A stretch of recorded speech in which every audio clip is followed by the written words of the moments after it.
Assalamualaikum warahmatullahi wabarakatuh. Dalam surah Al-Baqarah ayat 245, Allah Subhanahu wa Ta'ala berfirman, "Siapakah yang mau memberi pinjaman kepada Allah, pinjaman yang baik, yaitu menafkahkan hartanya di jalan Allah, maka Allah akan melipat gandakan pembayaran kepadanya dengan lipat ganda yang banyak. Allah menyempitkan dan melapangkan rezeki, dan kepadanya lah kamu dikembalikan." Di dalam tafsir Al-Misbah, Kiai Haji Quraisy Shihab menjelaskan penafsiran ayat ini sebagai berikut. Berjuang di jalan Allah memerlukan harta, maka korbankanlah harta kalian. Siapakah yang tidak ingin mengorbankan hartanya, sementara Allah telah berjanji akan membalasnya dengan balasan berlipat ganda? Rezeki ada di tangan Allah. Dia bisa mempersempit dan memperluas rezeki seseorang yang dikehendaki sesuai dengan kemaslahatan. Hanya kepadanya kalian akan dikembalikan, lalu dibuat perhitungan atas pengorbanan kalian. Meski rezeki itu karunia Allah dan hanya Dia yang bisa memberi atau menolak, seseorang yang berinfak disebut sebagai pemberi pinjaman kepada Allah. Hal itu berarti sebuah dorongan untuk gemar berinfak dan penegasan atas balasan berlipat ganda yang telah dijanjikan di dunia dan di akhirat. Penafsiran yang disampaikan oleh Kiai Haji Quraisy Shihab di atas menjelaskan bahwa makna lafal hasanan yang dilekatkan pada qardon atau utang adalah bermakna kerelaan seseorang yang mengorbankan hartanya dengan jalan infak.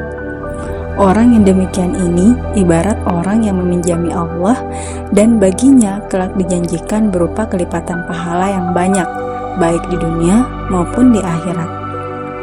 Setidaknya ada 7 keajaiban atau hikmah yang akan kita dapatkan dengan berinfak dan bersedekah, yaitu pertama, membersihkan harta.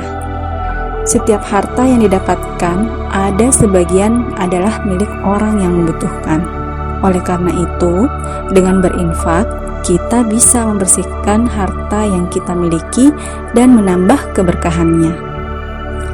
Yang kedua, hikmah infak menambah rezeki. Banyak orang mengira bahwa dengan berinfak dan bersedekah, harta akan berkurang dan habis. Nah, ini adalah anggapan yang salah. Berinfak dan bersedekah justru akan membuat rezeki kita semakin berlimpah. Hal ini sesuai dengan firman Allah dalam surah Al-Baqarah ayat 261. Di dalam ayat tersebut dijelaskan bahwa orang yang berinfak selayaknya orang yang menanam sebutir biji, dan dia akan memanen 7 kali lipat dari yang ditanamnya. Jadi, sudah jelas bukan, orang yang gemar berinfak justru akan diperbanyak rezekinya. Hikmah yang ketiga adalah menolak bala atau musibah. Hal ini sesuai dengan hadis Nabi yang menyebutkan bahwa satu-satunya amalan yang dapat menolak musibah adalah berinfak dan bersedekah. Selanjutnya, hikmah yang keempat adalah kita akan dilindungi pada hari kiamat. Ya, dalam hadis yang diriwayatkan oleh Tabrani, Rasulullah bersabda bahwa orang beriman akan selamat di hari kiamat karena infak dan sedekahnya. Jadi, jika kita ingin terlindung di hari kiamat, maka perbanyaklah untuk berinfak dan bersedekah. Selanjutnya adalah hikmah infak akan diampuni segala dosanya. Orang yang berinfak dan bersedekah akan terhindar dari siksa neraka karena semua dosanya sudah diampuni, insya Allah. Di dalam sebuah hadis dijelaskan bahwa harta yang diinfakkan akan menjadi benteng pada saat hari pembalasan kelak. Kemudian, selanjutnya adalah menyempurnakan ibadah.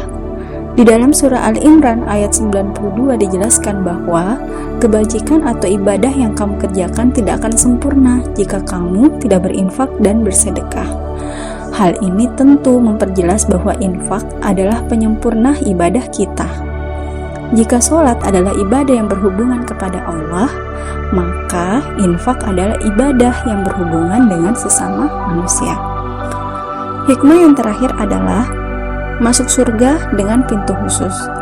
Orang yang gemar berinfak dan bersedekah termasuk orang yang dermawan, dan Allah sudah menjanjikan pintu khusus untuk orang-orang yang dermawan. Pintu surga ini bernama Babus Sodakoh, yang berada di urutan ketiga setelah pintu surganya untuk para nabi dan para ahli ibadah. Semakin kita memperbanyak infak dan sedekah, maka pintu ini akan terbuka lebar untuk kita.